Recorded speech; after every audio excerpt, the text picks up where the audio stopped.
Hi, Happy New Year. This is my second video of 2025, and it's going to be on a topic that I'm very passionate about. I don't know if I've seen any other videos like this on YouTube. Um, I don't know if this will be the first. If it is, cool. If it's not, I'm happy to make this, and I hope this can be useful to anyone that's watching, whether you are an autistic person or not. So let's get started. This is going to be a video on how autistic adults are not always given the same sort of compassion and empathy as autistic children are. It's something that I have dealt with personally, and something that I have seen a lot of autistic adults go through. Um, and it's unfortunate because autistic adults deserve that same level of compassion as autistic children do from neurotypical peers. It's a given. It's a given. We all do as humans. Um, and I'm looking down because I took some notes. Um, but before I begin, I want to just state that autism is not an excuse to justify bad behavior. I understand that, but it is a framework, and it does give context on why I have these challenges and why I have these struggles personally as an autistic person. And I'm assuming, I can't speak for the whole autistic population, but I'm assuming other autistic people can relate to that. It's not an excuse, but it does give us a framework, and it's a fundamental part of who we are. It's our strengths. It gives us our strengths, and it gives us our weaknesses, and it's beautiful. I wouldn't change being autistic for the world. It's magical, but it does have its highs and lows. Um, at the end of the day, autism is not something that we can grow out of, but it's a fundamental part of who we are, as I stated. And while we might not always have the same kind of support we did as kids, we do still need that compassion and care. And personally, I wasn't diagnosed until I was 26, and I'm 35 now. So I I really don't think I ever got the compassion or care that an autistic child would get if they were diagnosed earlier. And sometimes I wish I was diagnosed earlier, but other times, I feel like my late in life diagnosis, it's, it was meant to happen when it did. I can't justify things, or say it wasn't good, or it should happen sooner, or you know. One of the biggest things that I've noticed as an autistic adult is that we have this expectation to fit in or cope better as we get older, and that can be true. But at the same time, we're still learning and we're still adapting, and growing is just part of life, just like anyone else. Um, we all have our highs and we all have our lows, and the challenges don't magically disappear with age, and it's unfortunate. It's unfortunate. Of course, we learn to adapt better in certain ways, but the challenges can still be there, and it's just something that we have to navigate through. I've dealt with people who I feel might might judge me in a different way than they would. Let me rephrase that.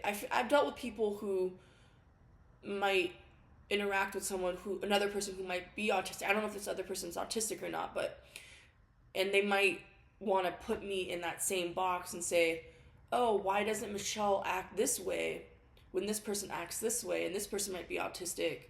We know Michelle is autistic because she said it, but why doesn't she act this way? And again, it all goes down to the whole spectrum disorder. We're not the same. And we're all going to have different challenges, different highs, different lows.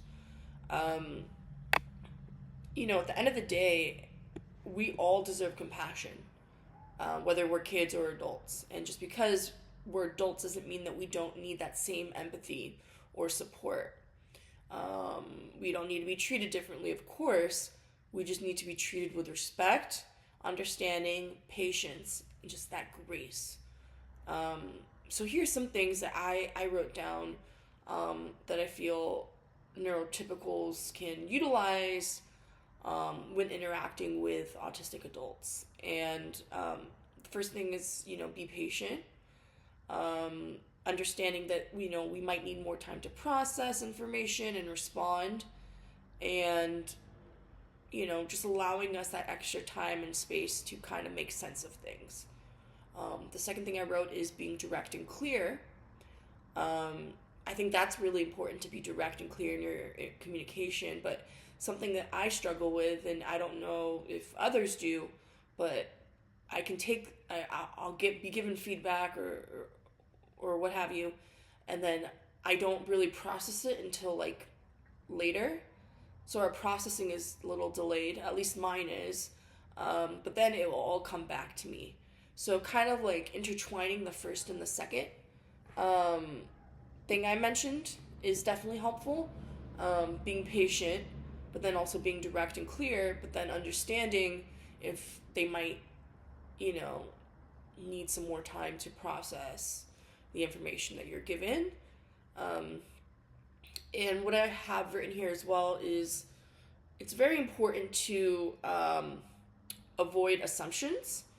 I feel like when you assume things, it's, I don't want to say detrimental towards the autistic person, but it can be hard. It can be really, really hard because not all people with autism have the same sort of challenges, as I stated earlier. So when you assume, it's, you're not, I feel, treating the autistic person with the respect that they need. And then finally, what I wrote here is creating inclusive environments, whether it's in the workplace, at the school environment, or in social settings, making sure that the environments are welcoming and accessible for everyone. I think that is really key here. It allows us to feel safe. And, and to tie everything together at the end of the day, I think it's so important to just validate the autistic experience. Autistic adults, we face a lot of challenges in a world that wasn't designed with us in mindset. So just understanding our struggles, being there for us, showing as much compassion as you can.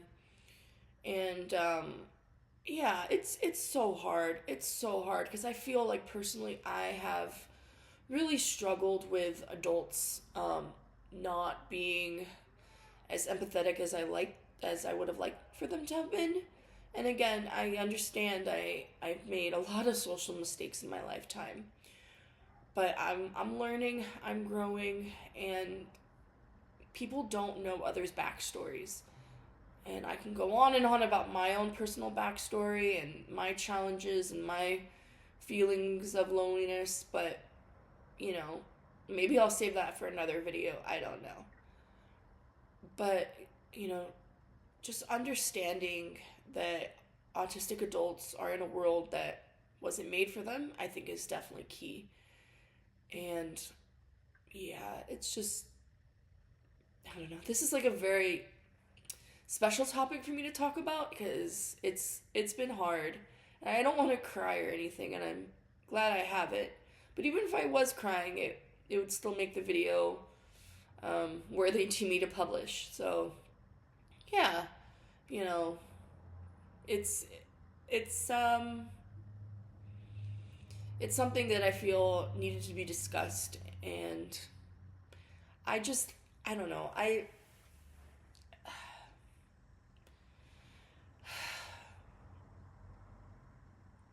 wouldn't change who I am for anything. It's just hard sometimes when people just don't understand the bigger picture, or they see autism through one lens, but they don't see it that it can be seen through many different lenses. And I want to, be an advocate for change in however I can be. So, thank you for watching. I definitely do appreciate it. And, yeah, thank you.